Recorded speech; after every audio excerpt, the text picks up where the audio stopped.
TV and film comedy creator Sacha has been threatened that he will be killed by Muslims for his portrayal of a dictator in his new film. That's if you believe what the UK's Daily Star publishes.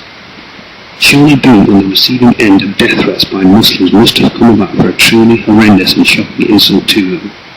When the article titled Muslims to Kill Baron Cohen on the 11th of June, written by Aaron Finney of The Star, it has made him an active target for Muslims who say that his crime is that his likeness in the film is too similar to that of the recently departed Al-Qaeda leader Osama bin Laden. It even has a quote in the first paragraph of "Your dead man walking." It doesn't confirm who said this quote, or most likely it had been written by the reporter to attract attention for his article. Let's break down the first and main claim in the article, that due to the ever so strong resemblance between bin Laden and Baron Cohen's character, Muslims have threatened to kill the man who brought to the role the exuberant character of Ali G. Here is a recent image of bin Laden, and here is the image of Baron Cohen in the film. Besides differences in age, physique, cultural differences, the article doesn't go into depth as to what specifically has enraged Muslims. The world has seen numerous videos of bin Laden, and he has never A. worn a military uniform, although he has worn a camouflage jacket, B. has never grown an afro, and C. his beard has not been as big and overgrown as Baron Cohen's, and D. bin Laden has not worn any over-the-top sunglasses either. One thing that could even come close to a similarity is that both men have ridden on an animal, bin Laden on a horse, Cohen on a camel. It says that online threats were posted, but yet they don't specify or publish the names of the websites, forums where they were posted.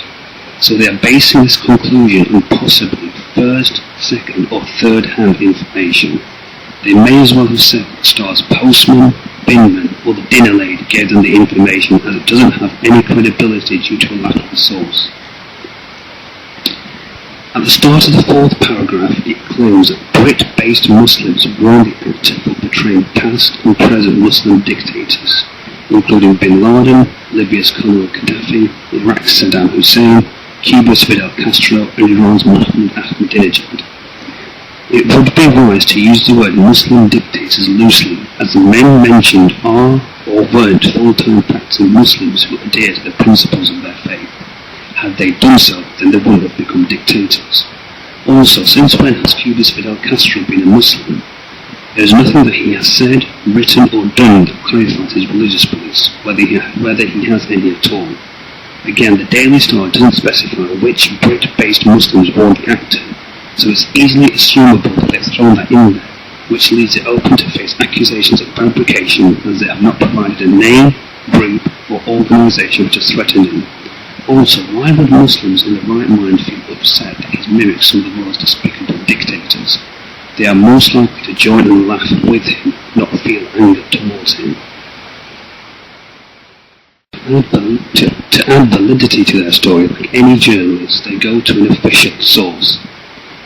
Primarily, this is done to add strength to their story by tricking the reader into thinking that it has truth and credibility due to the quote provided by a respectable organisation.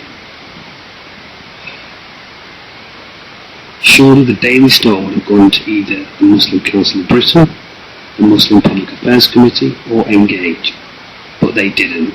They speak to only one organisation, the London Sunni Muslim Association, rather than the MCB, MPAC or Engage.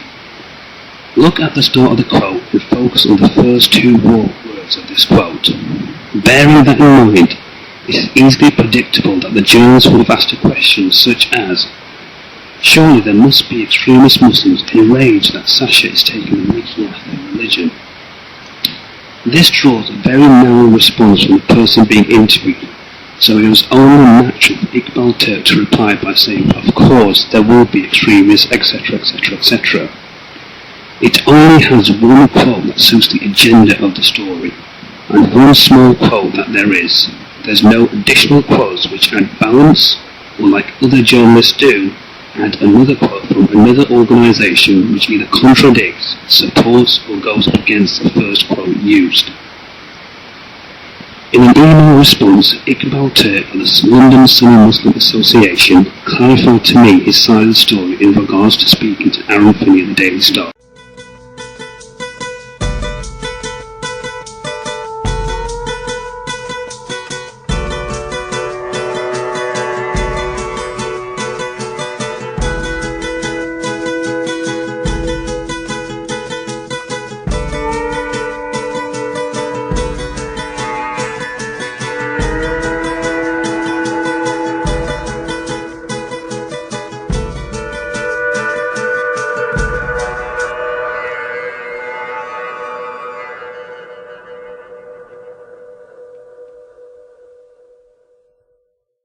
Surely a story which has credibility and is backed by evidence or a credible list of sources is thus republished by other newspapers, right?